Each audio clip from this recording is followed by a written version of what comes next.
Hello, I am Edgar Martin Del Campo, and I invite you to subscribe to the Eye of the Serpent channel for videos on the native cultures of North, Central, and South America, with particular attention to Mexico, the Maya, and Peru.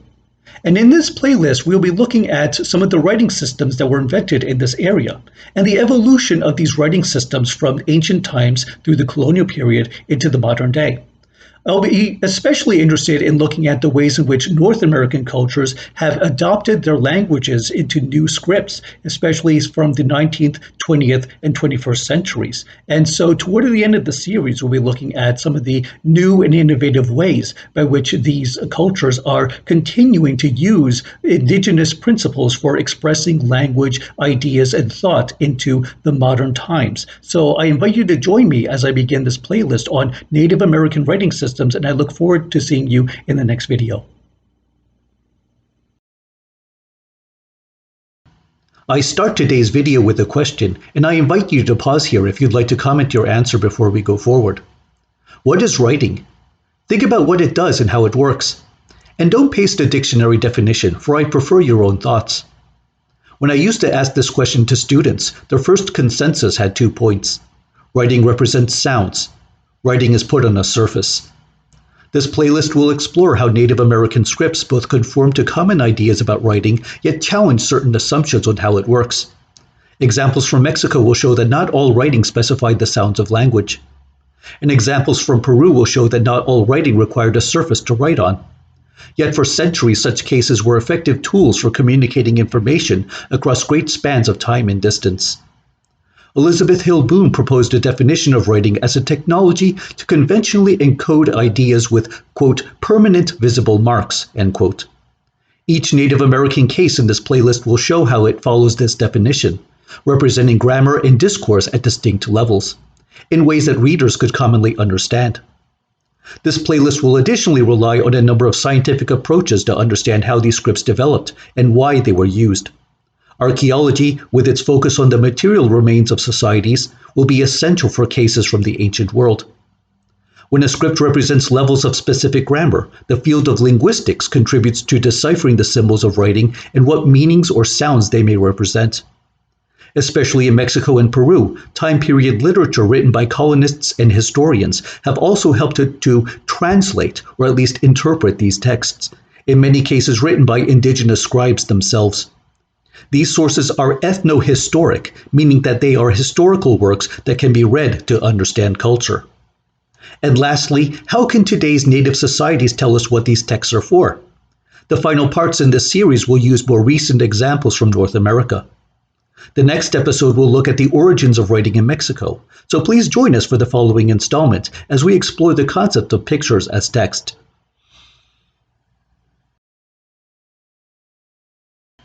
For thousands of years, Native Americans told tales and gave instructions through complex rhythms in shape and color. This episode in the Native American Writing Systems playlist will look at exemplars in Mexico, where a remarkable variety of traditions emerged to convey ideas through pictographic script, writing through a code in pictures. Here we will see that, while the art itself holds its own aesthetic quality, it could also present a wealth of information on a specific subject. This video will take special interest in illustrations from the pyramids of Teotihuacan in central Mexico and the site of Tajín in the northern Gulf Coast state of Veracruz. In the history of writing and world traditions, pictures are often seen as just an initial step toward more abstract representations of language.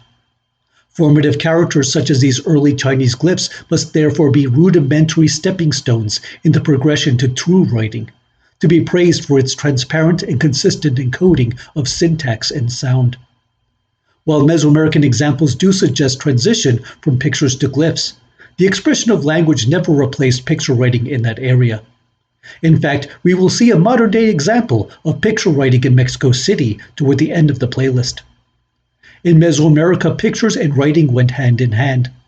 Indeed, many Mesoamerican languages had words that connoted both. For the painter scribe as examples, the Mixtec used the phrase Tai Wisi Taku. The Maya had the title Tzip, and the Mexica Aztecs had the Nahuatl word Tlacuilo. In this image from the Codex Telleriano-Ramensis, the figure at bottom left is an exceptional and rare portrait of an Aztec woman scribe. Teotihuacan, the site of the pyramids in central Mexico, is an enigma in world history because it was once one of the world's largest cities, with an intricately measured and plotted grid along a straight central avenue, yet all built with no remaining evidence of text for its planning. Structure models do appear in the art, but we cannot confirm whether city builders actually used them for architectural reference. Another quirk about writing at the City of Pyramids was its reliance on pictographic script, which they painted in richly colored frescoes and sculpted figures among palace and temple walls. Vibrant, flowing backgrounds are common in Teotihuacan mural art, and in this case a formidable puma commands the fore. While religious scenes dominate Teotihuacan picture writing, political and military themes also appear. Both the serpent body running along the middle of this mural and the woven mat along its lower edge may symbolize dynastic royal authority. Going northeast from the pyramids toward the Gulf of Mexico, we come upon the site of Tajín, in modern-day Veracruz. This civilization had an extraordinary obsession with the ball game in their art and architecture. Given the mythical and ritual aspects of the ball game in Mesoamerica, the mythical and ritual themes in ball court art make much sense. Tajín relief often filled the entire space with imagery to tell a story. Among the most renowned monuments at Tajín is the Southern Ball Court, a subject for another video. This detail from the court's northwest corner depicts a scene of sacrifice. Flanking the reclining figure, the centerpiece in this low-relief panel, are a pair of musicians, the one at left holding a rattle, and the one at right with a tabor. Rising from immediately behind is a person costumed in eagle helmet and wings. The eagle man's presence on the ball court's western side could symbolize the setting sun, according to the detailed study by Sara Ladrón de Guevara. Even the border suggests a scene in mythical space-time. At far left is a skeletal, otherworldly figure with sprouts rising from its cranium. Its presence recalls a belief that sacrifice brings growth. And the upper and lower bands are filled with convoluted, knotted ribbons like the rippling clouds in a windy sky. Their precise reading remains unclear, but the curves and bends are deliberate, as if to relay a message. Through lifelike relief and abstract juxtaposition, the whole panel relates an incident of sacrifice to keep the sun in motion and the crops in abundance. To prepare for the following episode, we now return to central Mexico, before the arrival of the Aztecs. Picture writing was advantageous in this region because so many different languages were spoken then. Rather than encoding information through the grammar of one language, the scribes of central Mexico used pictures because the visual representation transcended any particular speech. They conveyed specific meanings through meticulous detail. When we delve into the Codex Mendoza in the next episode, we will see how the Mexica Aztecs were in one turn keeping an already old art of writing through pictures. Yet in another they were molding it into a vase in which to hold their Nahuatl language. Join us for the following installment as we explore how to read this invaluable Aztec manuscript. With a golden eagle boldly perching upon the cactus of prophecy, the first fully illustrated page of the Codex Mendoza is among the most famous works of Aztec art. It is not in fact the manuscript's first page, but it is often treated as such. Hello! This episode of the Native American Writing Systems playlist continues from the last subject on Mexican picture writing with a detailed look at the Codex Mendoza. It will begin with introductory comments on the work, then follow with fascinating images from each of its three main sections. Mexica Aztec Conquests, Province Tribute Lists, Mexica Aztec Society. Named after the first viceroy of the New Spain colony, the Codex Mendoza was produced between 1541 and 1542. A native artist composed the text in pictographic script, writing through symbolic pictures. However, as this was a colonial project, the Spanish provided the paper and assembled the pages like a traditional book, unlike the long, folding format of the Mexican Codices. A scribe also wrote commentary in Spanish letters to translate or at least clarify many of the key ideas among the painted images. Comparing the icons with their transcribed names shows us that the Aztecs could write with the rebus principle, the representation of sounds by combining their corresponding images. We will find several examples in this text. The first section of the manuscript is about the history of the Mexica, the Aztec group that, from their capital Mexico Tenochtitlan, would become the dominant power in Mexico before the arrival of the Spanish. It specifically chronicles the Mexica emperors and the major milestones and conquests that took place during the reign of each. But before delving into two of the examples, a couple details on the frontispiece merit attention. The striped compact object in the center of this scene is a stone, tet. Sprouting from above is a prickly pear cactus, nochtli. The land among the abundance of prickly pears and rocks is a literal translation of Tenochtitlan. Beneath the composite picture is a set of shield and arrows decorated in the distinctly Tenochtitlan style, with 7 cotton tufts. And the Spanish writing at bottom finally confirms that this image reads Tenochtitlan. The golden eagle perched atop was an augur to the wandering Aztec tribe looking for a home. It meant that this would be the land where they would build their city. This emblem appears in the Mexican national flag. We now turn to two of the Aztec emperors presented in this historical section. The main figure is the third Tlatoani, or Mexica Aztec emperor, identified by the Timali, Nahuatl for shield, and profuse smoking, Poca. Timal Poca. His years of reign appear at far left, a column of descending hieroglyphs.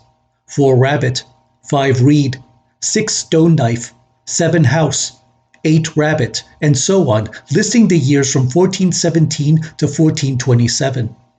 The Aztecs used solid lines to indicate when ideas were conceptually linked. See, for instance, the line linking the seated emperor to the first hieroglyph to say, this is the first year of the reign of Chimalpopoca. One of the most dramatic events drawn out in the Codex Mendoza appears on this page.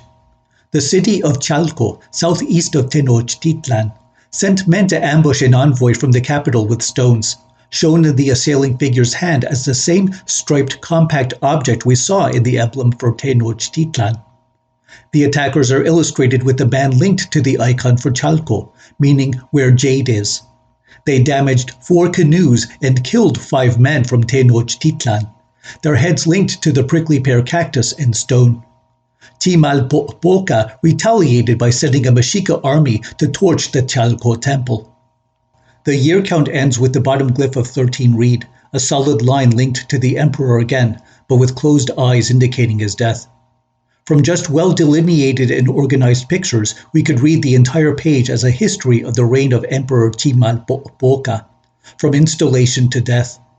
Regardless what languages we know, we can read these images fairly precisely. Another noteworthy case in the Mexica royal history is the reign of the 6th Tlatoani, seated on a ruler's mat. Water, or at, running over the face, Xayacatl, identifies the emperor as Xayacatl. A milestone event during his reign appears at upper center. Moquihuix, the king of Tlatelolco, who incidentally happened to be a cousin of Xayacatl, threw himself off the side of his city's main temple rather than surrender to the Mexica. The most recurrent motif on this page is the image of the burning house, sign of a conquered community. Indeed, most of the historical section of the Codex Mendoza is to highlight which foreign lands each Mexica Tlatoani gained for the empire. Continuing the list of conquests under Xayacatl, the next page has some rather interesting examples of the rebus principle mentioned earlier. At middle left is the community of Mixtlan, land of the clouds, whose sign is combined from Mixtli, cloud, with Tlantli, teeth. Mixtlan.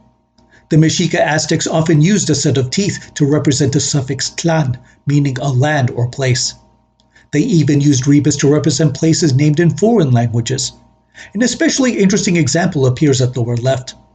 The site of Tamuín was Huastec, a civilization in northern Mexico whose language was actually related to the Mayan languages southeast of Mesoamerica. The Huastec civilization is the subject for another video. The Mexica pronounced Tamuín as Tamuoc, and to visually represent their approximation of the place name, the painter illustrated a nomadic Tamin tribesman holding the sign for a road, Otli. This was an attempt to literally draw out the sounds as the Mexica could pronounce them. Tamuoc in the place of the Huastec Mayan name Tamuín. Next to it is the Huasteca community Tanpatel, whose original meaning may have been place of metal. However, the Aztecs again chose a phonetic representation. So with the rebus principle, they capped a mountain with what could be a liver, El Tapachtli, with some creative sound rearrangements to read it as Patel for the foreign name. I give credit to Stephanie Wood on researching these enigmatic details on the Huastec place names in the Codex Mendoza, and I link to the references in the description. Another site from the Huastec area was Tochpan on the Rabbit. Tochpan is today called Tuxpan, a city on the north coast of Veracruz state. This place and the previous two are in the Huasteca region of northern Mexico, and we will return to these lands in the next episode as we proceed to the Codex Mendoza second section on the tribute list. The Aztec Empire had long appreciated the rich, fertile lands belonging to the Huastec peoples, a Mayan offshoot that had settled in Mexico's northern Gulf Coast by 1800 BC. The Aztecs were eager to conquer the Huasteca because they knew how much this subtropical region could produce. And in this video we will see how they wrote in pictures to detail and even count their demands once they came to control it. Hello, if you are new to Eye of the Serpent, welcome. The channel looks at Native American thought and culture from ancient to modern times. The current playlist on native writing systems picks up from the last episode, introducing the Codex Mendoza as an exemplar of Aztec script, expressing specific ideas and even sounds through a conventional set of images. As we begin, it is important to distinguish between two types of pictures, pictographs and glyphs. In the context of Aztec writing, we may refer to pictographs as images depicting specific things such as people and objects. Glyphs, on the other hand, are abstract images symbolizing concepts, sounds, or other communicated signs. Aztec writing readily combined the two styles, as cases from the Codex Mendoza will show in this episode. As the previous installment focused on the chronicles of the Mexica Aztec emperors, the Tlatoque, this episode will delve into illustrations in the Codex Mendoza sections on provincial tribute and social activity. If you watched the previous installment, you may remember that it ended with a glimpse of the city of Tuxpan, Veracruz.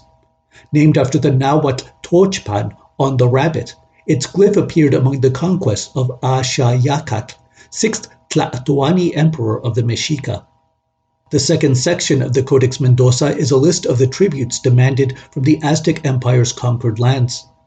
After Axayacatl secured the Huasteca for Mexica control, the Aztecs could begin to prescribe the exact tribute amounts expected from those lands.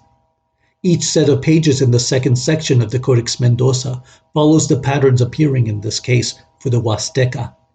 While the Aztec emperors had extensive tribute list archives, the Codex Mendoza has the best preserved example of how they could have looked. To identify the main communities of the given region, most of their images are drawn in a descending column at left margin. As Tochpan became the head city for the imperial province, it is the first community for the list. This image, by the way, is another example of the rebus principle introduced in the last episode. The glyphs represent specific sets of sounds in the Nahuatl language. Tochtli for rabbit and Panitl for flag are combined to read Tochpan. Another noteworthy glyph in this set is fourth from the top, a white banner for Papantla, a city in central Veracruz famous today for the voladores performances of the native Totonac. Because the Huasteca region could be farmed for abundant crops, the Mexica prioritized them for tribute.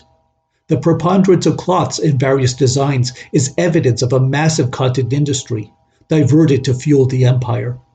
The Mexica were demanding not only a wealth of cotton mantles called quachtli, but also a variety of specific designs among them, including colored bands and intricate decorations. At center right are two bales of chili, marked with the red peppers on top. How much were the exact tributes then? The glyphs encode numeric amounts after the base 20 or vigesimal counting system used in the Nahuatl language. In the Codex Mendoza, a dot or finger stood for one item or a unit of measurement from 1 to 19. Here we see fingers used to count the number of lengths each cotton sheet should span per set. A few items on this page have small flags, the unit for 20, Sempowali. So if we take the example of the sheets with red pigment and conch seashell design, we find 4 flags. What is 4 times 20? The Mexica Aztecs were expecting 80 sheets in this design. Returning to the bales of chili, each has a small feather at top, marking the unit of 20 times 20, a count of 400, tzontli. How many bales of chili are counted on this page then? What is 2 times 400? 800 is correct. Every Mesoamerican language counted by multiples of 20. The full military outfits and shields at lower left were a common tribute from almost every province in the list. These helped supply the Mexica military so that they could go out and conquer more lands.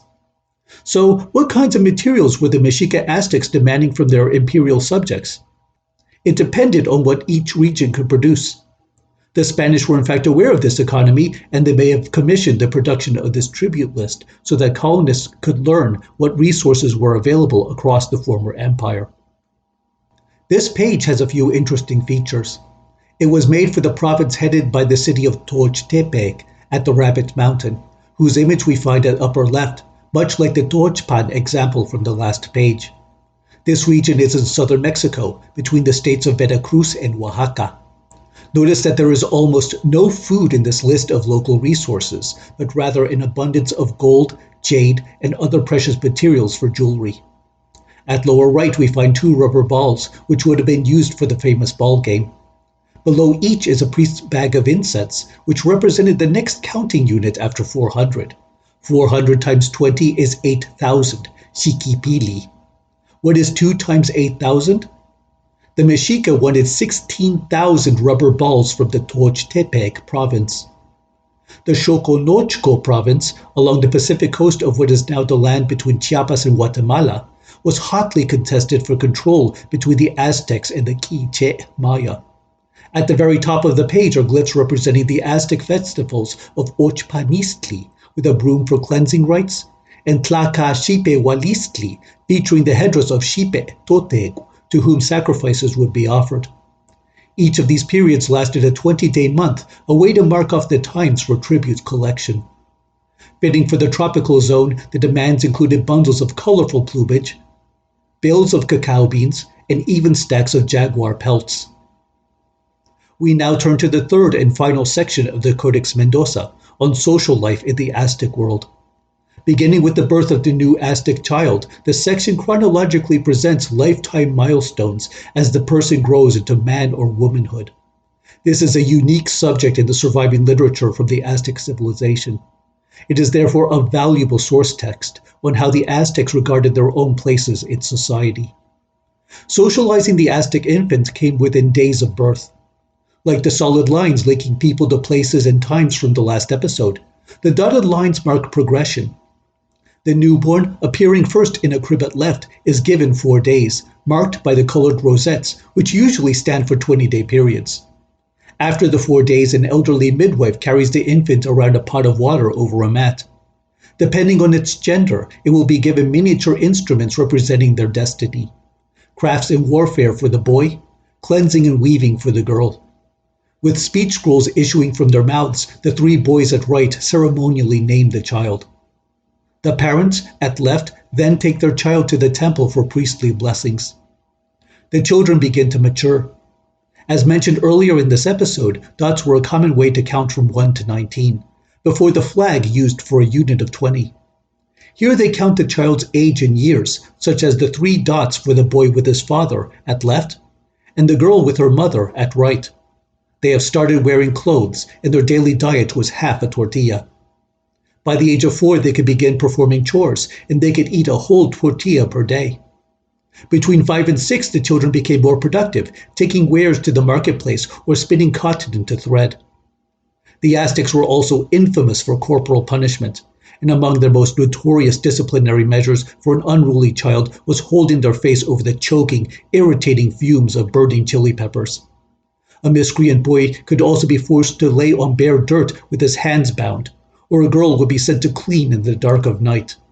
An incorrigible child may even be sold into slavery until they worked off the payment. But these were exceptional cases. The same page follows with better comported teenagers, becoming able workers as they haul goods, make tortillas, catch fish, and weave cloths. They also continued to develop in their professions, which were often hereditary. Here we see an Aztec Tlaquilo scribe teaching his son the arts of writing through pictures to create works such as murals and codices. The small scroll design is in fact an Aztec glyph for writing. And when they came of age, they were ready for two landmark events, education and marriage. The Aztecs were the first society in the New World known to offer public education. The schools included the priestly Calmecac and the military Telpochcali. Footprints indicate trajectory here toward the schools and to the mat where the young man and woman would hold their wedding. This scene is one of the most celebrated from the Codex Mendoza. Seated on the mat in the house center, a knot between the newlyweds' clothes symbolizes their union. At the corners are elders delivering Wewe Tlatoli, the sayings of the elders, on proper conduct in the home and out in the world. Other details include an incense bowl, a cooked turkey, and alcoholic pulque. Drinking was restricted to major ceremonies such as weddings, but those hardy enough to reach old age could drink as much as they wanted. It is a fitting scene with which to conclude the Aztec life cycle in the Codex Mendoza. As we continue the subject of picture writing in Mexico, our next episode will go deeper into the ancient codex traditions of Oaxaca and the Central Highlands, so please join us for it. While writing appears on a variety of materials from ancient Mesoamerica, their most intricate and colorful expressions appear in the Codices. Hello! This episode of the Native American Writing Systems playlist will remark on the content of these enigmatic works, and then focus on how they were read and what they were used for. As explored in another Eye of the Serpent video, ancient Mesoamerica had three major codex traditions, each with its own major theme. Calendar rituals among the central Mexican highlands, Mixtec myth and history in the Oaxaca region, and Maya astronomy from Mexico to Central America. Following the previous episodes in this playlist, this installment will continue looking into the picture writing traditions of central Mexico and Oaxaca, as the Codices expressed them. The art styles in these two regions overlapped so strongly that they have often been grouped into a single tradition called Mixteca Puebla, and this is the area that the present episode will explore. The Maya script is for another video ahead in this playlist. If you are new to the Codices of Mesoamerica, here are a few notes on their make and purpose. Much like a book, they contain a diversity of texts organized around a main theme. The primary material is stretched deerskin or tree bark pulp worked into a single long strip, then folded into plates of equal length for a pleated effect. A light gesso plaster on each side provides a firm surface for the application of paint. Texts were composed on both sides of a codex. It could then be opened to a set of plates to review all the related content in a single reading. The oldest codices are dated to the post-classic period, from the 10th century AD to the Spanish conquests of the 16th century. Scholars estimate that priests of the old civilizations may have kept hundreds of such works at their temples.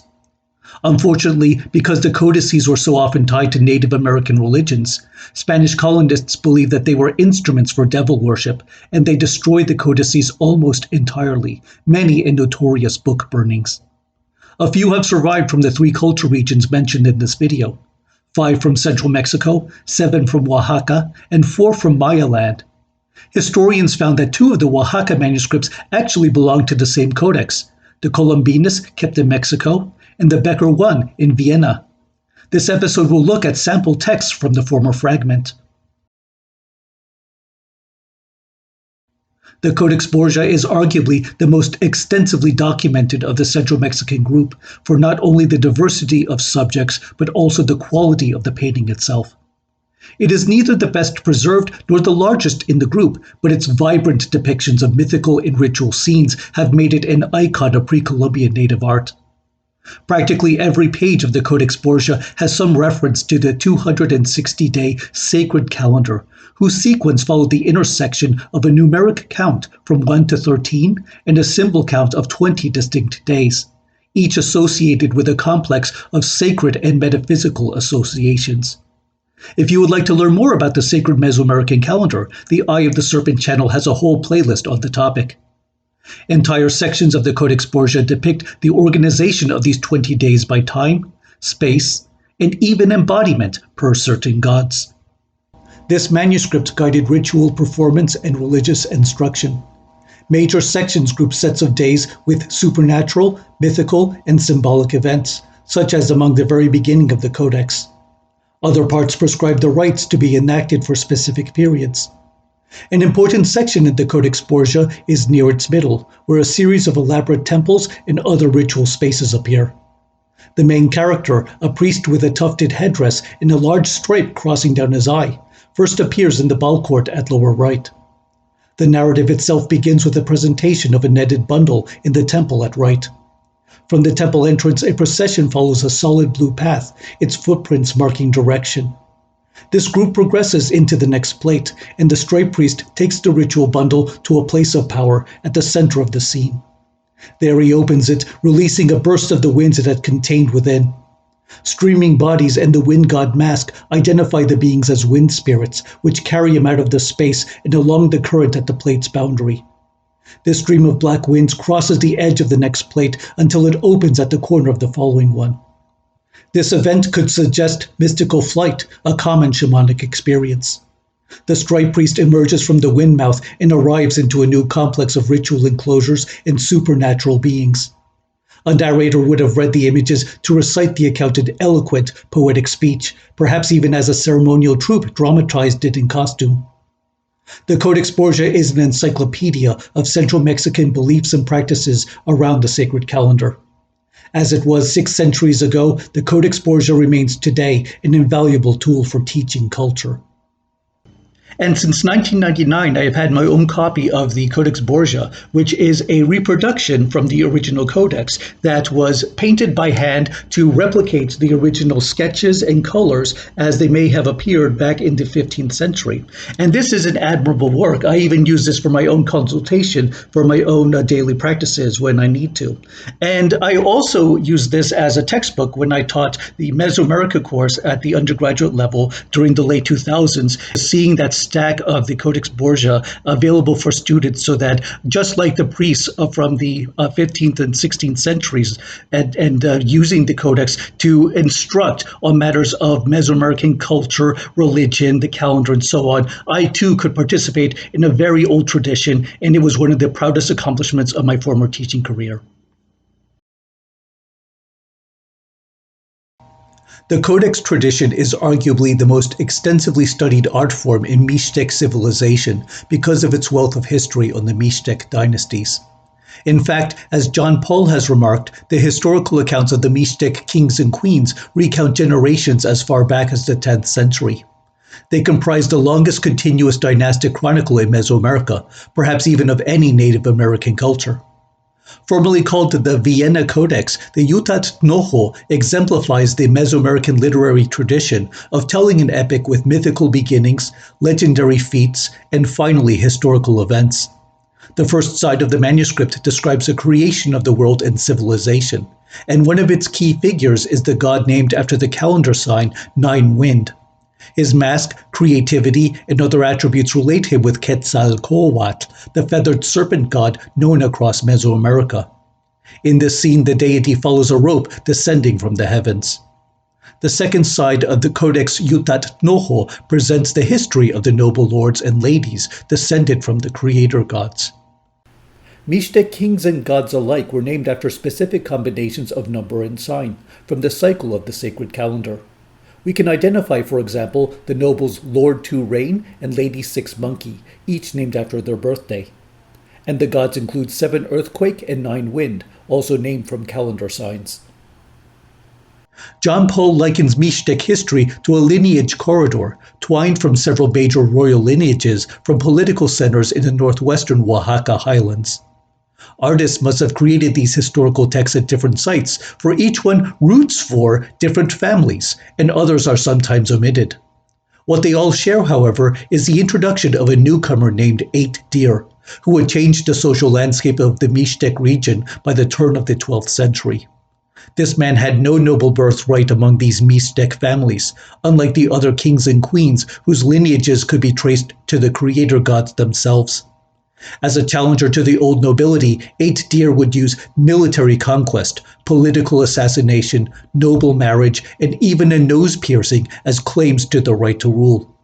These campaigns established the king as founder to a new dynasty in a reordered Mixtec world. The Codices celebrated the extraordinary feats of 8 and his descendants, bringing order and leadership to the Mixtec lands after a previous age of turmoil. Conventional thinking on these texts has noted how rulers would have consulted them on matters of conquest, alliance, and succession to inform political decisions. Also, an account by Francisco de Borgoa from the 17th century tells how a single codex could be unfolded and mounted to run along the wall of a royal palace, for the king to show his long heritage off to visitors. And new evidence supports the idea that a reciter read the codex accounts to narrate their reenactments. Red borders define a winding path, suggesting a rhythmic procession that could have been translated into the cadence of song and dance. From the Yutat Noho and other codices, Mark King points out hints of grammar markings distinct to esoteric forms in Mixtec ritual language, which could have also been spoken or even sung. The images in the Mixtec texts support the idea that most Mesoamerican codices were not read in silent privacy, but rather for ceremonial spectacle. The next episode in the Native American Writing System series will look at the glyphs of southern Mexico, from the earliest expressions among the Olmec to a fully formed script by the Zapotec. Join us for the following installment.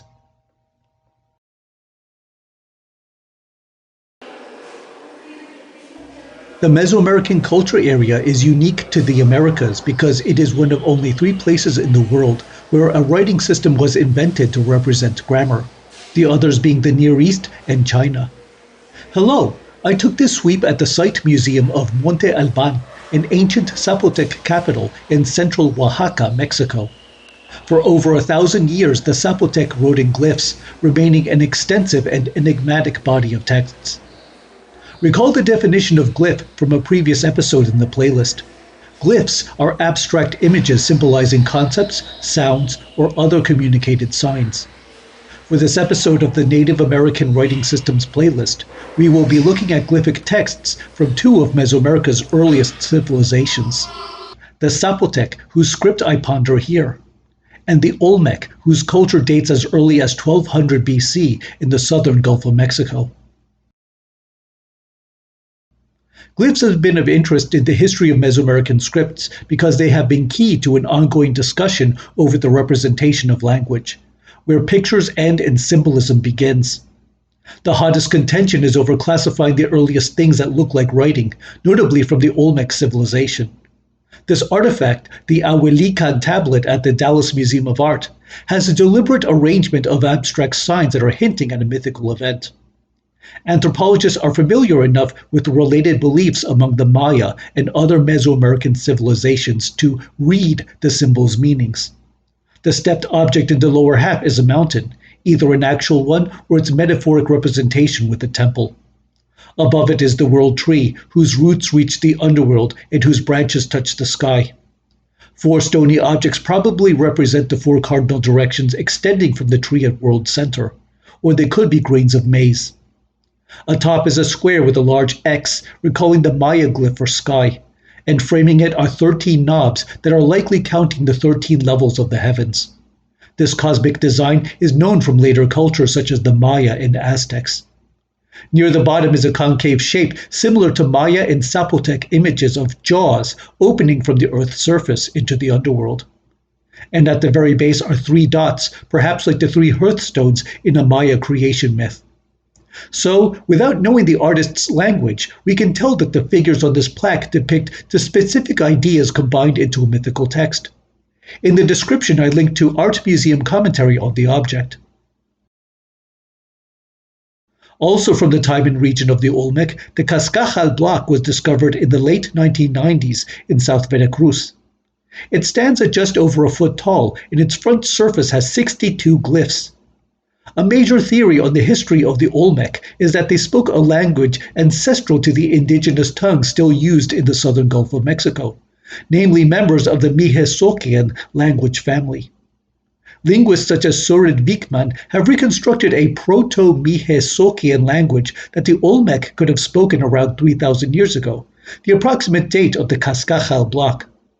Several of the 62 glyphs are repeated in this text, and many in fact have forms that appear in other art. Even the infamous Cudi glyph, which resembles an ant, has a sculpture style from the nearby site of San Lorenzo, Veracruz.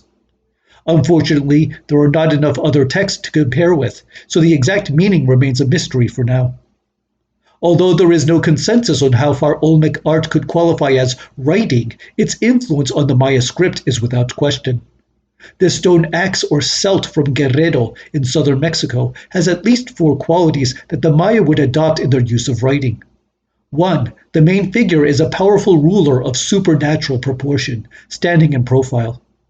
2. All other details are peripheral to the figure. 3. The Maya adopted several of these symbols into glyphs. 4. The image is carved into an even stone surface. The playlist will continue on these themes in an upcoming episode on the Mayan Glyphs. The so-called Isthmian script of the Epi-Olmec culture, dating to the 1st centuries before and after Christ, has also been an important topic on the evolution of writing in Mesoamerica. I talk about this subject in a video on Mesoamerica's earliest calendar texts. Unlike the scarce remains of Olmec writing, a full body of texts in a single script for any Native American culture appeared for the first time among the Zapotec of Oaxaca.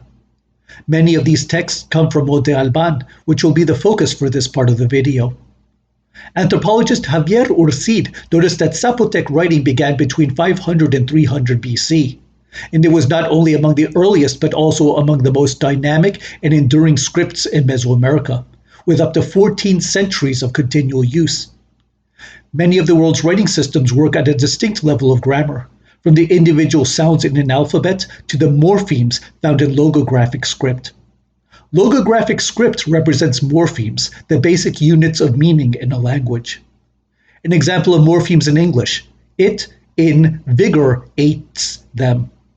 The morphemes in this sentence specify number, gender, and case for the pronouns, and action and tense for the verb. This example shows that English words can be built from a single morpheme or several. If you'd like to discuss other examples, please drop a comment. Logographic scripts use characters to represent these morpheme units, and the characters in such scripts number from the hundreds to the thousands. Examples have included Egyptian hieroglyphs, Sumerian cuneiform, Chinese Hanzi, and returning to the Americas, Zapotec glyphs such as these. Scholarly consensus is that every Mesoamerican writing system used glyphs at the logographic level to some degree. This happened especially when treating calendar signs as individual morphemes. The 20 days of the ancient calendar are ubiquitous to writing in Mesoamerica, and knowing how to look for the numerals and signs has been an important step in understanding what parts of a text were talking about calendar days, and what parts were describing the events that happened on those days. The when and the what. Drawing from research by Javier Urcid, I based the decipherment of Zapotec glyphs on 2 guiding principles. First, the glyphs represented elements of grammar from a specific language. And second, the specific language expressed in the glyphs was an ancient form of Zapotec, related to the native languages still spoken in parts of central Oaxaca today. Urcid proposes that the images of the calendar-related glyphs strongly correspond with Zapotec names used by the 16th century, especially for days and years. Because each calendar glyph stands for a distinct unit of time named in the Zapotec language, and therefore each a basic unit of meaning, it supports the case for reading Zapotec glyphs as a logographic system.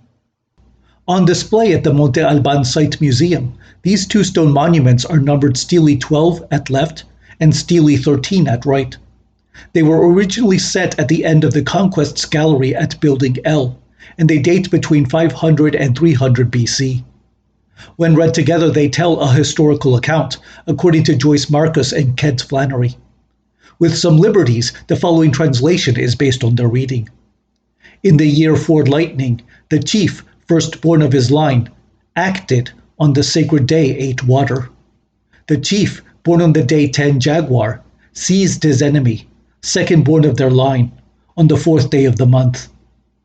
Archaeologists have named the final glyph W for its shape, and it is an important character because of its possible yet unclear relation with the 365-day solar calendar.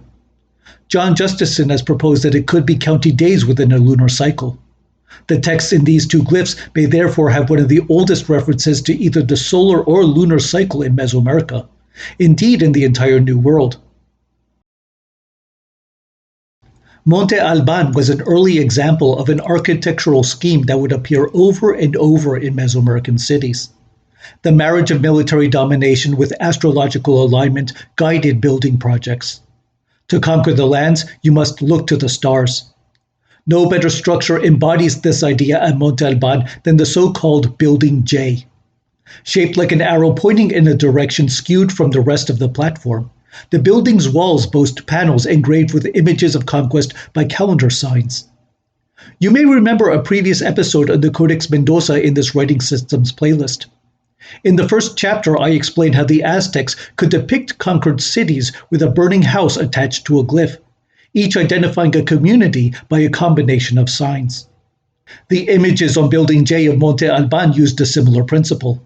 Glyphs specify locations, and the upside-down head represents the ruler of each, defeated and brought down beneath the might of the Monte Alban Zapotec. We will use this Building J detail as an example. The first element to find indicates that the glyph set is showing a community. Like the Mixtec Codices of centuries later, Zapotec glyphs used a stylized hill to specify a settlement. Sprouts flanking the upper corner suggest that its land was especially fertile. The tri-spiral glyph at top identifies the community, a place probably within Monte Alban's vicinity. The inverted head denotes the community's fallen leader, and a date glyph at the very bottom marks when the conquest took place. Its hut shape resembles the glyph for the day that the Colonial Zapotec called La, corresponding to the day sign of reed plant in the Aztec calendar. Behind the bottom edge are remains of the number 8, counted by 3 fragmentary dots in a bar for the number 5. Read together, the glyphs tell that on the day 8 La, Monte Alban conquered a neighboring community with ample land. The next episode on Native American writing systems will begin our look into their most iconic expression, Mayan glyphs. Join us for the following installment. How did the Maya write, and what were they writing about? These questions have intrigued generations of professional scholarship and popular culture, each world painting its own picture of ancient Maya life and how it was recorded into mysterious glyphs. Hello! This episode in the Native American Writing Systems playlist will explore the hieroglyphic writing of the ancient Maya. Learning how the glyphs were originally deciphered will lead into explaining how they transcribed Mayan language into enduring images. Notice that I have already mentioned both Maya and Mayan so far. I am following the convention for using Maya when we look at their society and culture, and then Mayan with the final N on matters of language. I extend this rule to include writing and literature, so you will hear me speak of Mayan glyphs written at Maya cities. By illustrating how glyphs represented grammar, this video will then translate a few real examples from the ancient world. This episode will give special attention to glyphs from the city of Copan at the west end of modern Honduras. Sitting at the eastern frontier of Maya land, Copan created an exceptional body of texts for not only its number but also the extravagance of the glyphs themselves. The Maya civilization has a unique place in the history of Native American writing because their glyphic tradition exploded, especially when compared to relatively confined regions of earlier civilizations from the previous episode, the Olmec of the southern Gulf of Mexico and the Zapotec of central Oaxaca. The Maya, on the other hand, composed thousands of glyphic texts from over 1,000 years of history and across a massive area of land. At least 85% of all these texts can now be translated.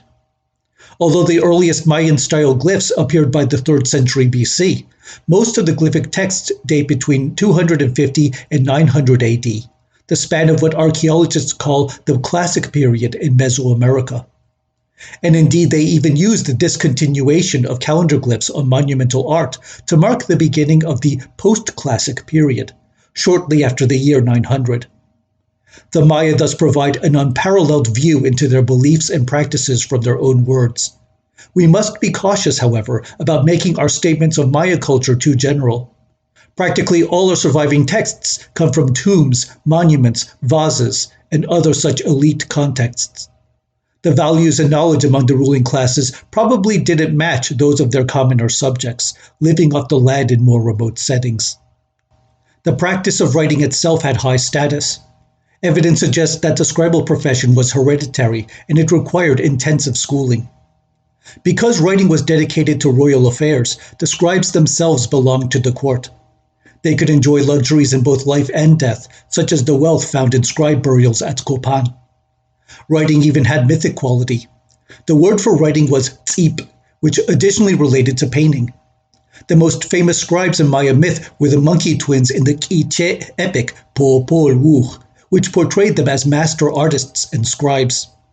The myth also spoke of the magical powers of possessing writing, such as the psychic abilities of Lord Cummins, who owned a book of the council mat, or Pohl.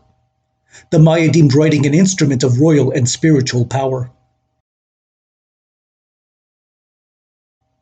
Michael Coe's seminal work on the history of Mayan decipherment pointed out that for generations scholars were debating whether the glyphs represented specific ideas of Maya thought or specific sounds in Mayan language. The previous episode in the Writing Systems playlist introduced logographic script, notably as it pertained to Zapotec writing. A logographic system has hundreds to thousands of characters representing distinct concepts, units of meaning, which the last episode identified as the morphemes of language.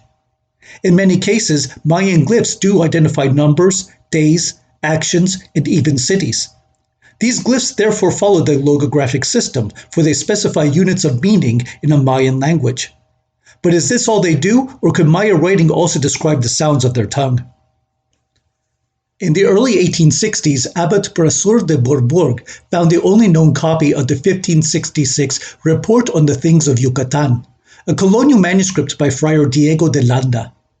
This milestone discovery would help establish two fundamental principles in the translation of Mayan glyphs, like those listed in the last episode for reading Zapotec. 1.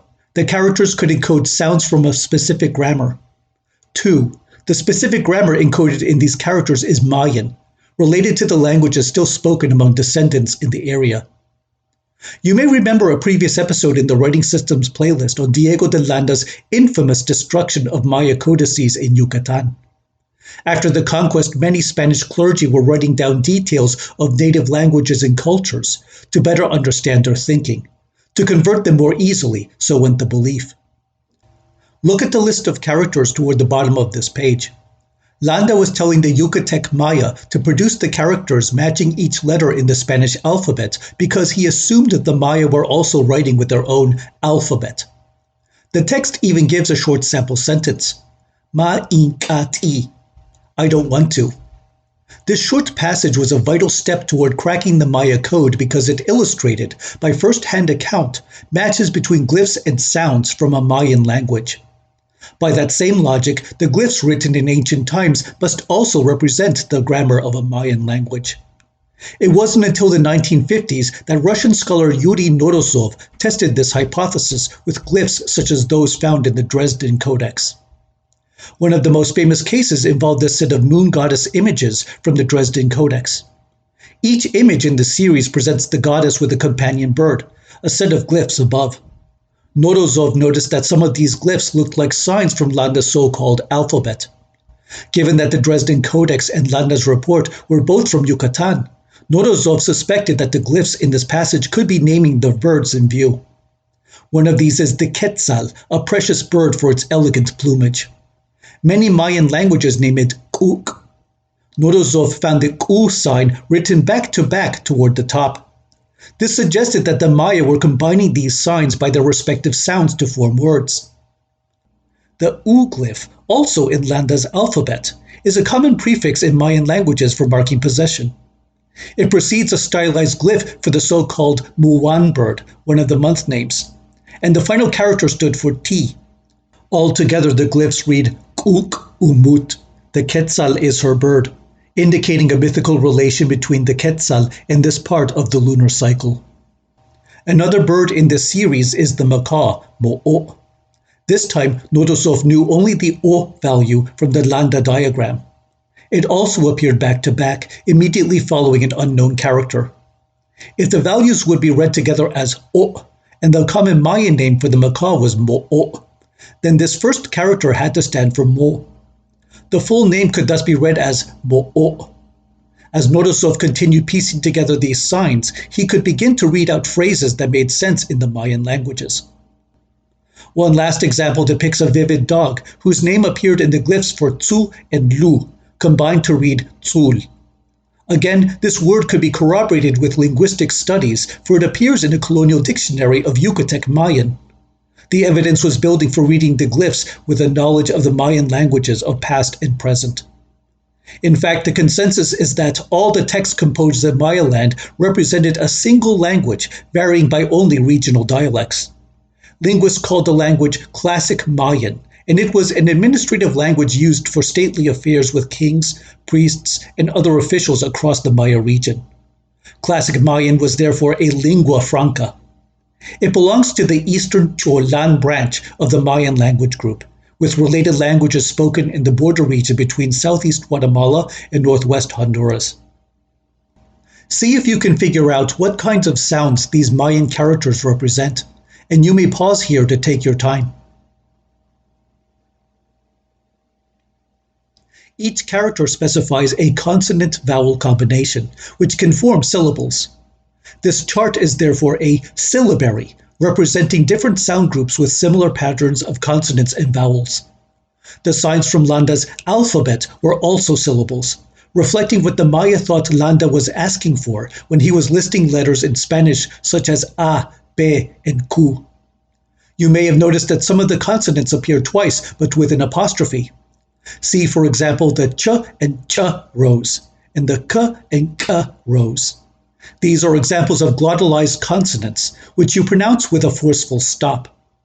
Many Mayan languages distinguish between regular and glottalized consonants. In classic Mayan, teach meant word or reason, and teach meant blood.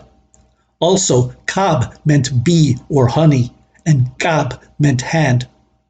Several of these syllables even follow the rebus principle, which I introduced in a previous episode in this writing systems playlist.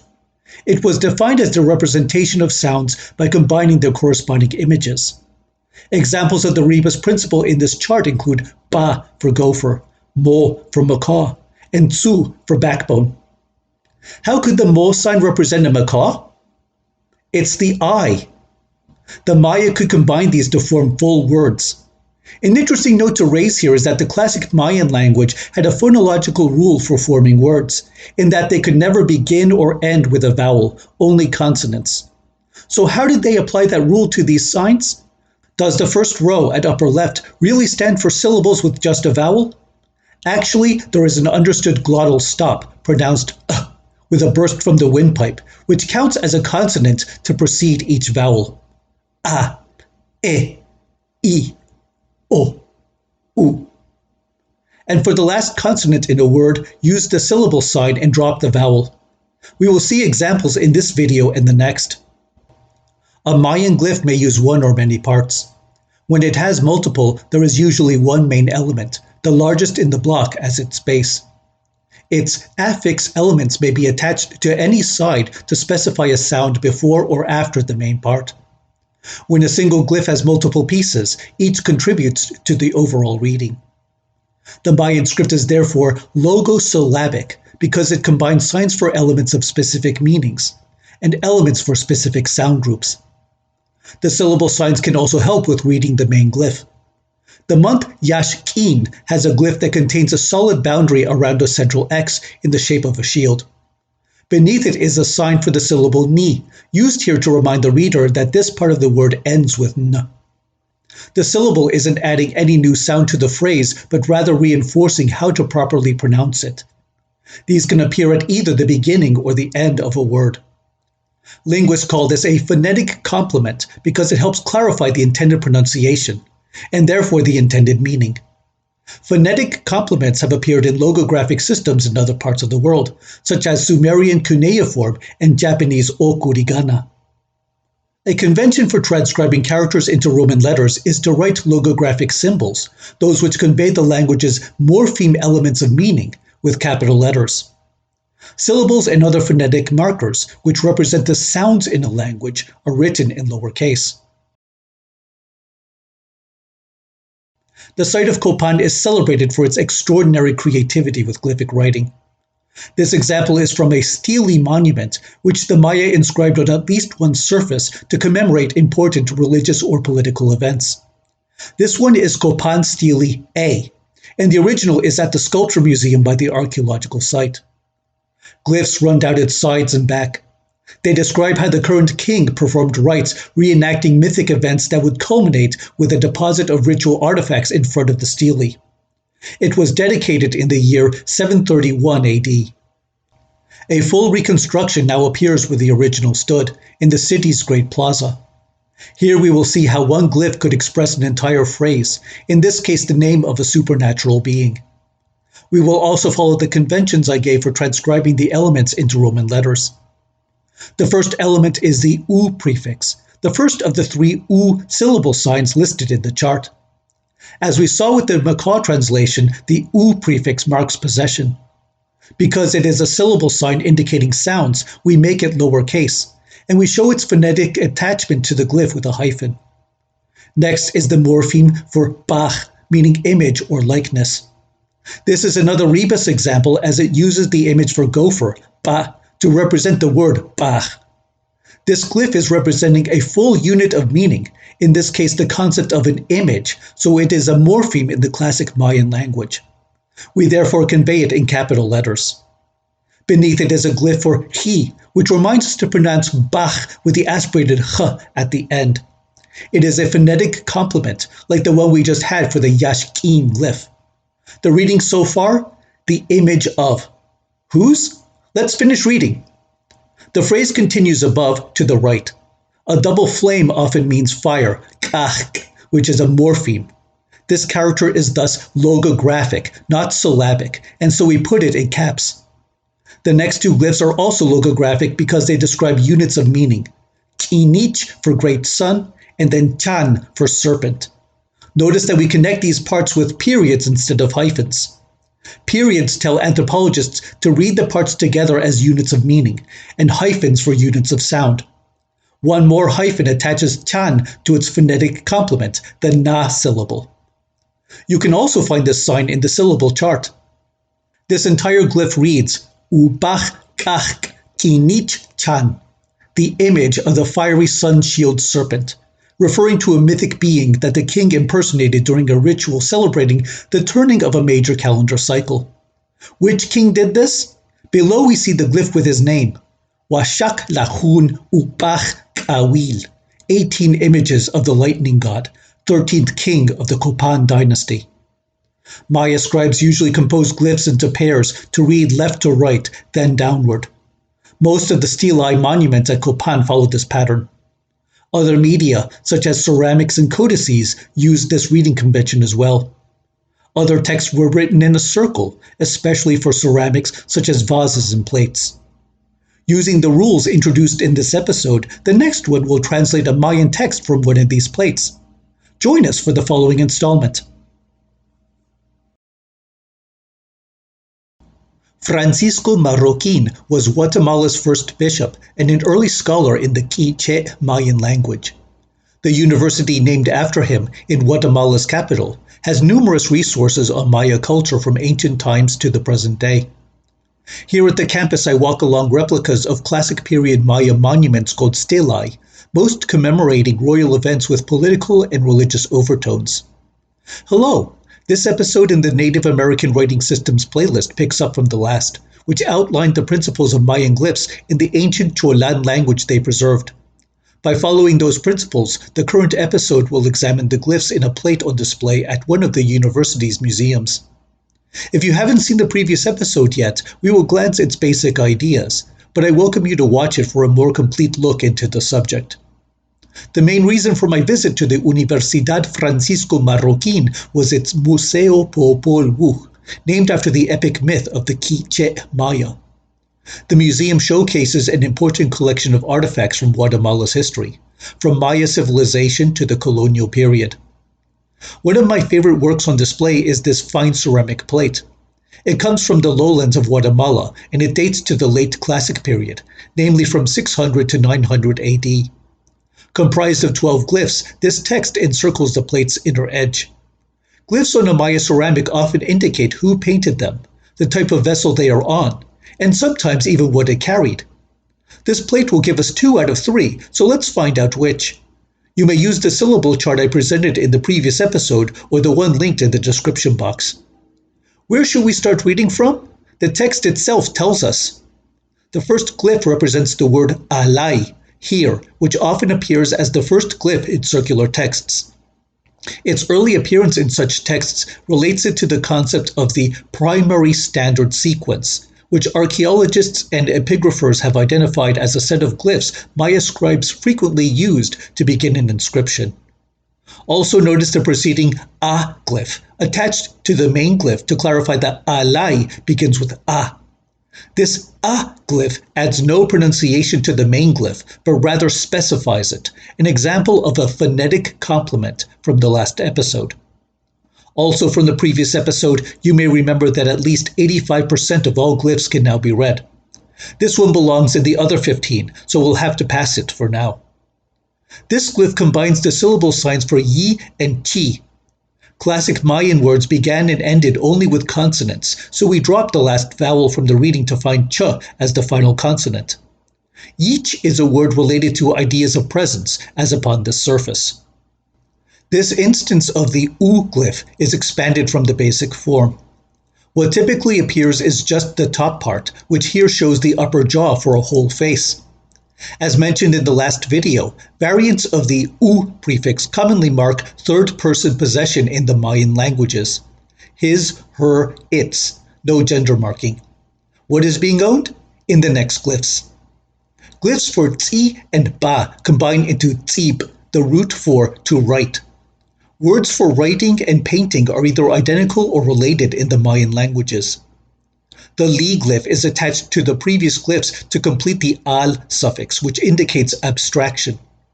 For the case of writing, the al suffix connotes drawing or decoration, according to Harry Kettinen and Christoph Helbke. Here we have a case of the rebus principle. A woman's face in profile reads na, a term for woman, here being used to represent the syllable formed by the consonant-vowel pair. Together these 4 glyphs read utsibal-nah, a phrase that scholars have found on other texts to literally mean its drawings on the surface. Another instance of the u prefix for third-person possession, then a sign for the la syllable. Fish is kai in Classic Mayan, and this design is a form of ka, also a rebus principle. Again, we drop the last vowel. These glyphs form the word ulak, his or her plate. This glyph is logographic, standing for a single morpheme unit of meaning, in this case chak, meaning big or great. Because it looks so much like a skull, it had been formerly read as hol for skull or head. Cho, using a glyph in the shape of a mouse head, uses a glottalized consonant pronounced with a tense release. Ko closes the word. Chok, or youth. A glyph composed from ya, pi, and na. As an aside, an interesting rule suggested about Mayan glyphs is that when the vowel of a glyph differs from the preceding, the one that is actually pronounced is lengthened. So because the second to last glyph in this compound has e and b, and the final vowel is a in na, which will be dropped anyway, the e from the final syllable is long, yapin. The rule doesn't always hold, but it does happen with some frequency. Now we will read the full text. Alay, unknown, yich utzich balnach, ulak, chak, chok, yapin. Here is presented the written surface of the plate of Chak, Chok, Yapin. As I mentioned earlier in this video, writing on Maya ceramics often enlists at least 2 out of 3 features. 1. Who made the writing? 2. What type of vessel it's written on? And 3. What the vessel contained. Do we have at least 2 of these 3 in the text? You may pause here to review the translation. Chak Yabin, the owner of the work, may have been the scribe who composed it, so that would be the first of the 3 features. We also see the word ulak, u meaning his or her, lak meaning plate. So we know what type of vessel the Maya called this. In the center is a badly eroded painting of a face and profile with flowing locks of hair. The youthful, vigorous man was a frequent model for the maize god. If the glyphs themselves didn't say it, this plate could have perhaps once held a pile of corn. Knowing the morphemes and sounds of classic Mayan grammar and how the glyphs creatively combined them, you can potentially translate most of the glyphs in any ancient Maya text. This classic period plate from Guatemala shows how to use the guidelines presented here to read such works. Thank you and congratulations for participating in the translation along the way. Our next episode in the Native American Writing Systems playlist will take us south to Peru to explore messages encoded in patterns of paint and yarn. Join us for the following installment.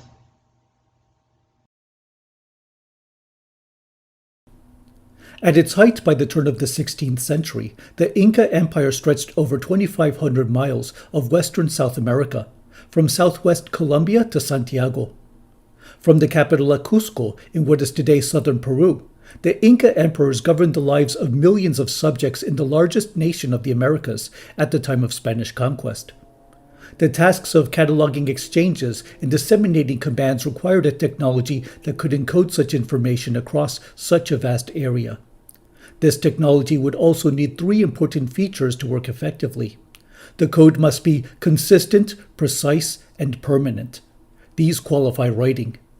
Hello, this episode in the Native American Writing Systems playlist brings us to South America for 2 important scripts created among the ancient civilizations along the continent's west side.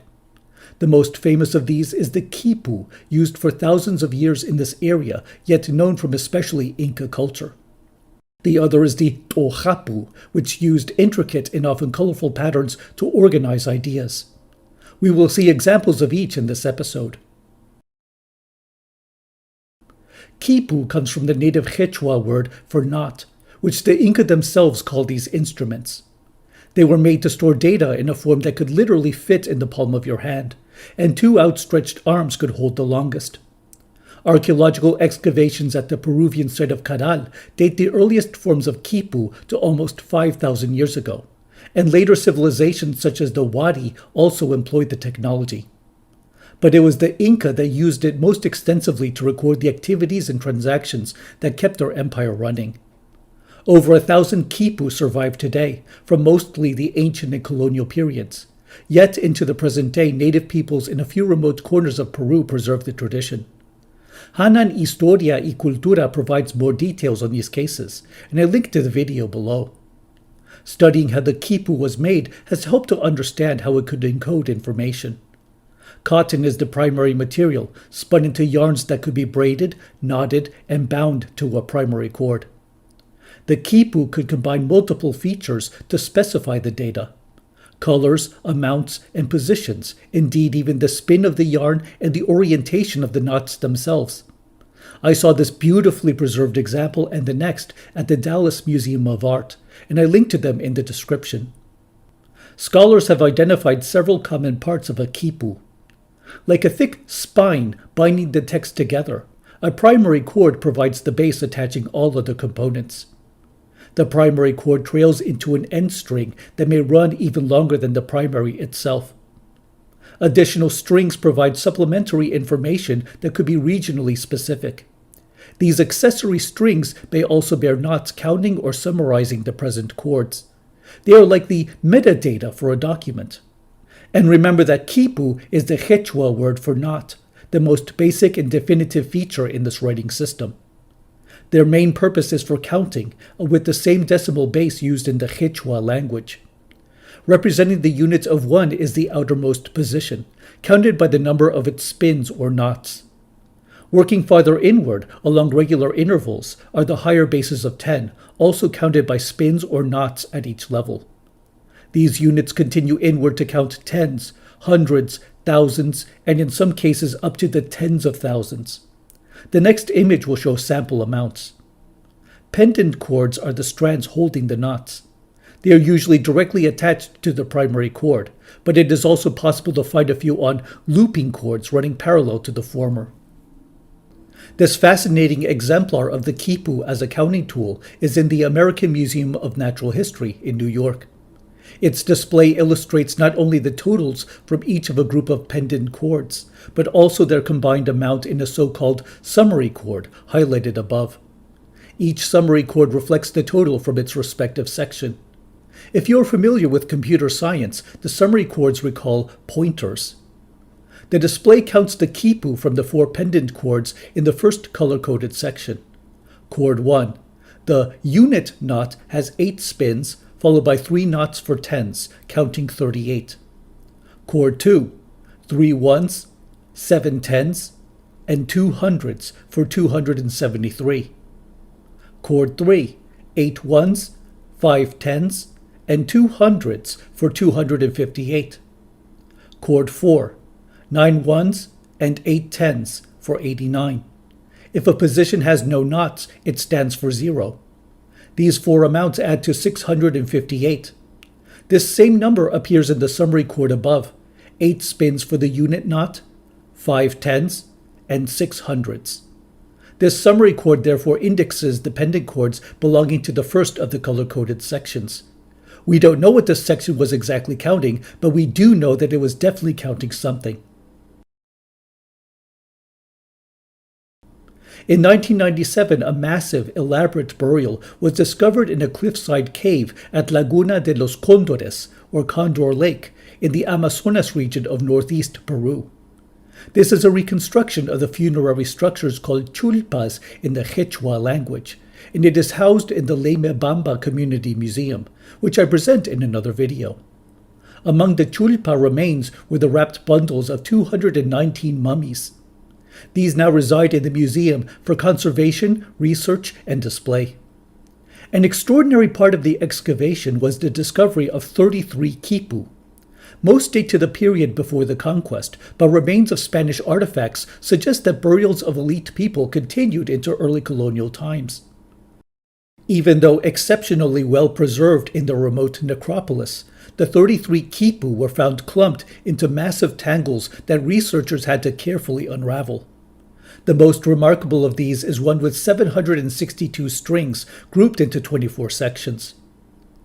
Gary Urton, one of the foremost scholars on the Khipu, concluded that most of these strings represented the 730 days in a 2-year span, and it recorded the expected tributes to the Inca Empire from this region, similar to the Aztec tribute lists introduced in an earlier episode in this playlist.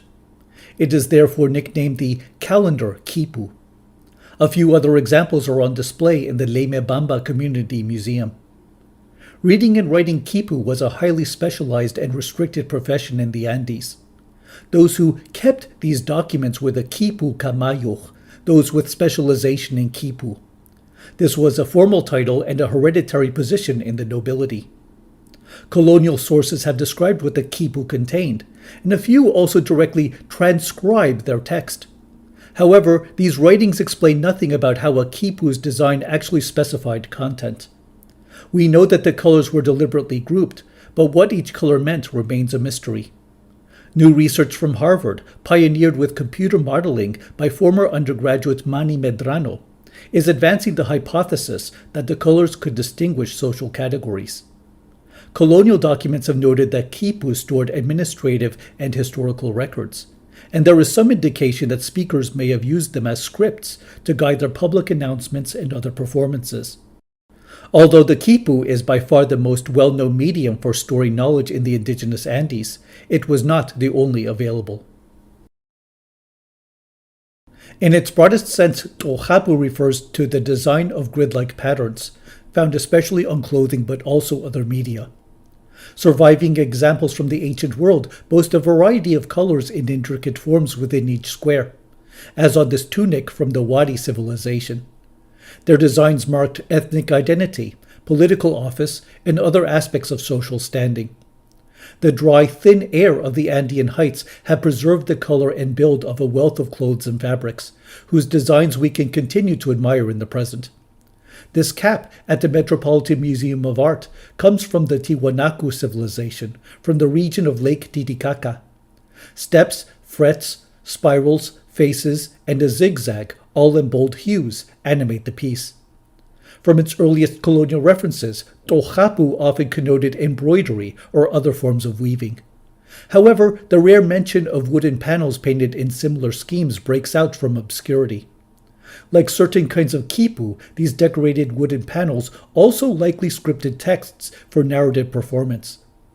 Unfortunately, no remaining examples of these wooden pieces are known, and only one colonial manuscript by an indigenous author presents any of its symbols within the text itself.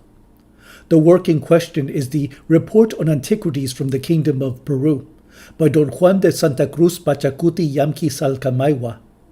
By 1613 he sketched its most famous illustration, a cosmogram that I describe in my video on the philosophical concept of Pacha in the Quechua world. Another unfortunate effect of colonial occupation was that the traditional wooden tohapu boards not only fell into disuse, but also disappeared altogether. Native authors and artists continued to reference the idea of the tohapu grid, but its meaning shifted from a text with specific ideas to an icon of past indigenous glory. Historian Tom Cummins has described examples of this transformation in colonial works such as the Q'ero cup. The tohapu grid on it says less about an encoded message in the symbols, but rather the idea in the design as a whole, what native civilization used to be, and perhaps following the concept of Incadi, what it could be once again. Khipu and tohapu used markings to express specific information through conventionally understood code. These South American media therefore behaved much like the working definition of writing introduced early in the present playlist. Without a surface to impress, the Khipu especially challenges us to rethink the creation and purposes of writing across cultures. Now that we have visited South America for a look into its ancient writing forms, our next video will explore some of the scripts created for North American languages since the 19th century. Join us for the following installment. As in the Mesoamerican world shown in previous episodes of Native American writing systems, for thousands of years indigenous peoples of North America told tales through deliberate arrangements of intricate pictures. By the 19th century, and beginning with the Sequoia scripts for the Cherokee language, the First Nations of North America would explore ways to transcribe their spoken grammars into codified characters. The North American scripts originated not from independent invention, but rather in response to foreign pressures. So, unlike the Mesoamerican and Peruvian devices featured in previous parts of this playlist, they developed in the presence of modern nation-states. And because these writing systems are more recent and accessible than the ancient American forms, they remain in use today, even as computer fonts. This episode will explore the writing systems developed for 3 indigenous areas in North America. It will start with the oldest and most influential of them, the Sequoia scripts for the Cherokee language. We will then look at the basics behind Canadian Aboriginal glyphs with examples from Inuktitut and Cree. And lastly, this video will talk about the native languages between Northern California and Southwest Oregon, such as the Hupa and Tolowa. While the languages covered in this video represent different families, their respective writing systems share the common trait of characters symbolizing sound. These are phonetic representations of grammar, each character standing for a distinct sound pattern available in each language. Our first examples come from Cherokee. The story behind the man named Sequoia is as much mystery as it is epic.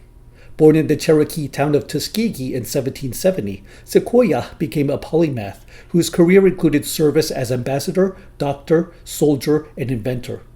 Despite the conflicting accounts of his background, there is little argument that his most consequential legacy was the script now named after him, which he completed by 1821. The version still used today came by accident of sorts. Although the script's characters were ready to use in printing, the Cherokee Nation's press couldn't afford to make a typeset based on the original characters, which we will see in the following image.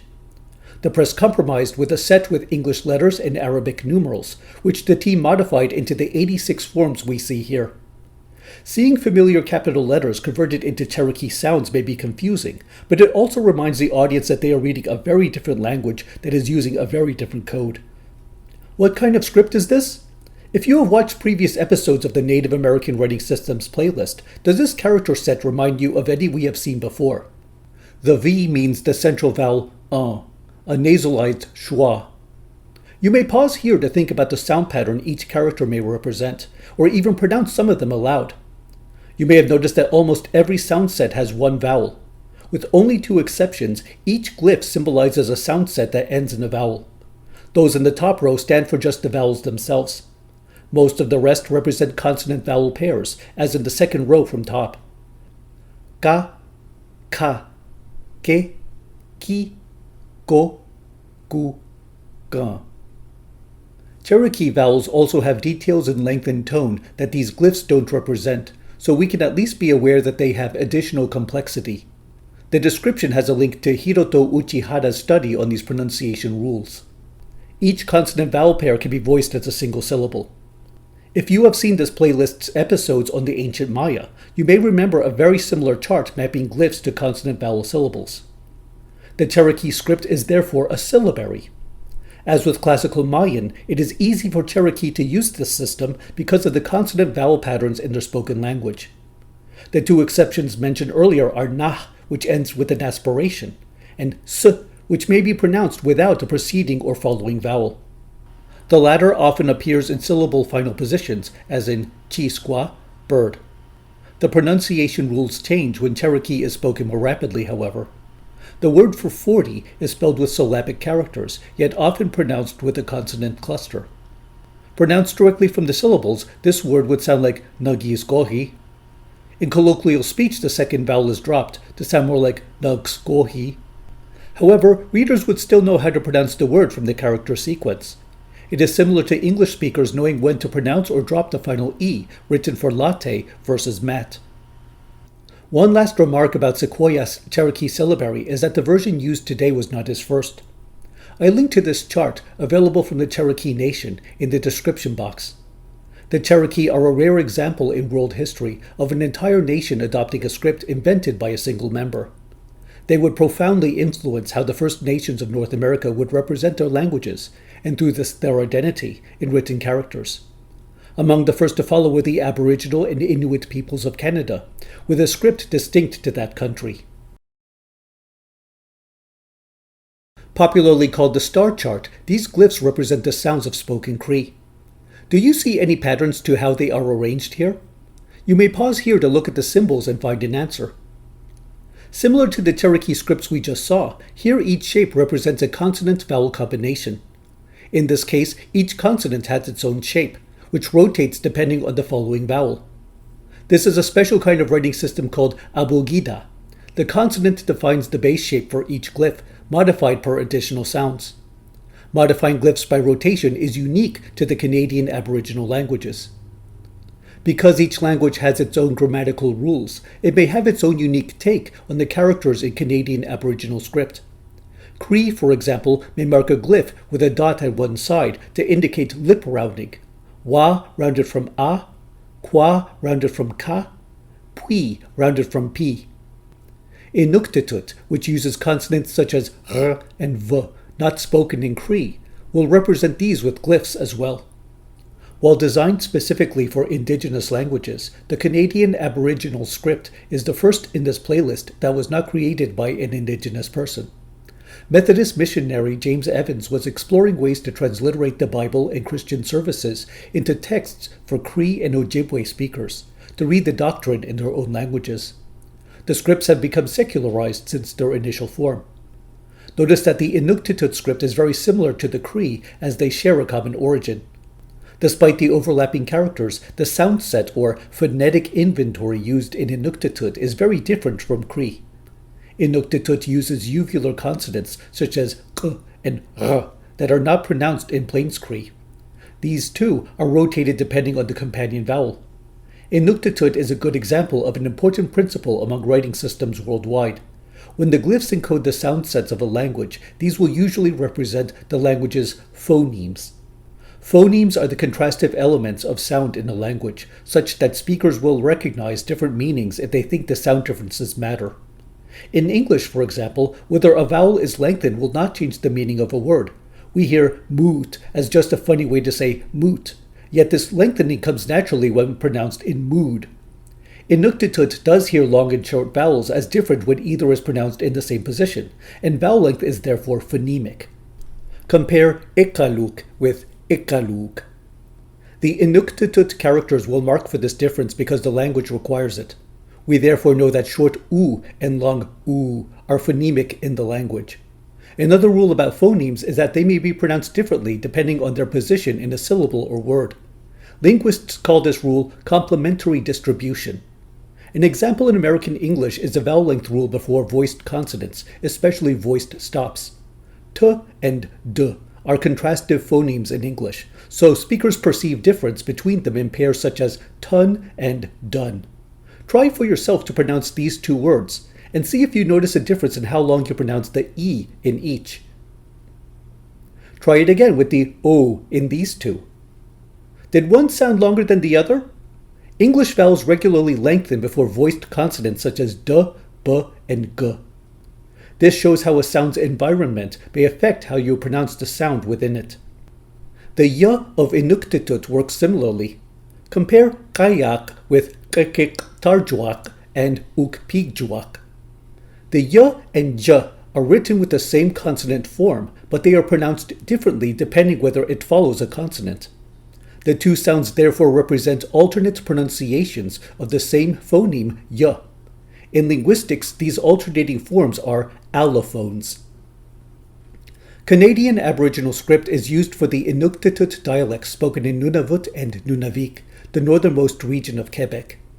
Even though it was invented by a foreigner, it remains widely used in public spaces, and it is even available as a web font. With it, I could write out Isuma Yunaktutit, you can think. Our final case will look into the uniphone script adapted for the native languages of Northern California. Much like Canadian Aboriginal, the California communities would transform uniphone, an outsider's invention, into designs for their own use. In the 1950s, Dr. John R. Malone led a team promoting a new method to improve teaching literacy to inner-city Chicago children. He created a system to bypass the difficulties perceived with letters that could confuse learners because they were pronounced inconsistently. The solution, he believed, was to offer a truly transparent alphabet.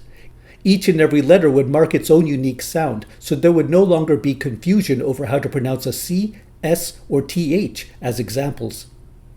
At Humboldt State University, Professor Tom Parsons realized that this new alphabet, then called uniphone, could be used to record the native languages of Northern California to written texts.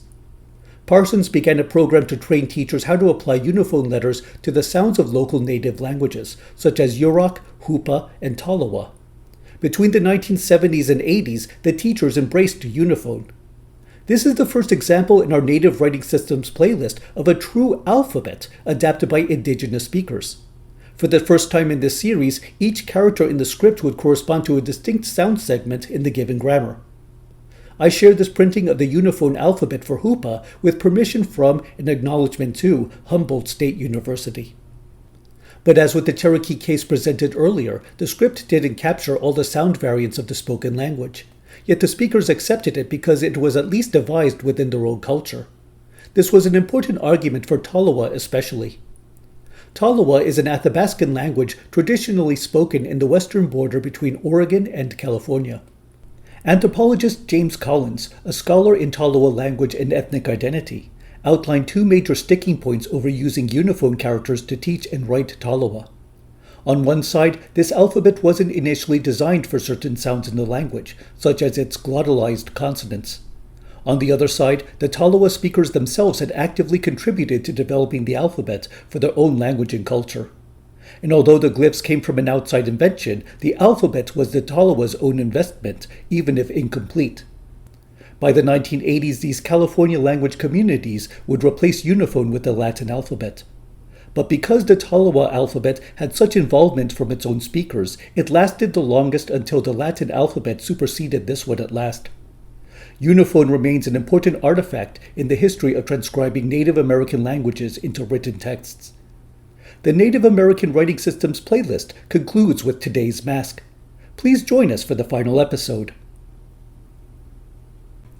Today's mask returns us to the Maya of Mesoamerica's Classic period, from 250 to 900 AD. Featuring the style of the Petén region of North Guatemala, these two ceramic lids may have once kept incense burners or funerary urns. The seated figures represent the artisan twins, known from especially the Pohl, the epic creation myth of the Quiché Maya. The pair is on display at the Cleveland Museum of Art, and I link to the source in the description box. In the Pohl, the artisan twins were prolific yet cruel half-brothers to the hero twins, the protagonists for a large part of the full tale. Before their defeat and transformation into monkeys, the artisan twins were master artists and scribes. These ceramic figures present them in the act of creating their respective works.